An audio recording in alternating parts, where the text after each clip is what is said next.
নিফরা সোনা, কালকে তোমার স্কুলে কি আছে? তোমার স্কুলে কালকে সূরা আল ফাতিহা আছে, তারপরে গজল আছে, তারপরে একটা নবীজিদের একটা কাহিনী, আল কোরআনে একটা কাহিনী আছে, তারপরে তোমার আরবি হরফ মানে 29টি আরবি হরফ তোমাকে লিখতে বলবে, তাই না? এখন তুমি জাস্ট আম্মুকে একটা গজল শিখা বলো তো, তোমার হুজুর তোমাকে কি গজল শিখাছে? ধরো এটা তোমার মাইক, এটা দিয়া তুমি আম্মুকে একটা গজল বলো, ঠিক আছে? সুন্দর করে বলবা, লক্ষ্মী বাবা বলো দেখি তো কি। মেহেরবান তুমি, মেহেরবান, মেহেরবান তুমি, মেহেরবান, মেহেরবান তুমি, মেহেরবান, মেহেরবান তুমি, মেহেরবান।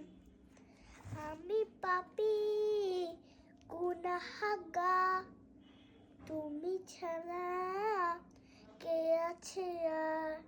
ক্ষমা করো ওগো প্রভু, তওবা করি বারে বার। রাহিমু রহমান ইয়া কারিমু, মেহেরবান ইয়া রাহিমু, রহমান ইয়া কারিমু, মেহেরবান, মেহেরবান তুমি, মেহেরবান, মেহেরবান তুমি, মেহেরবান।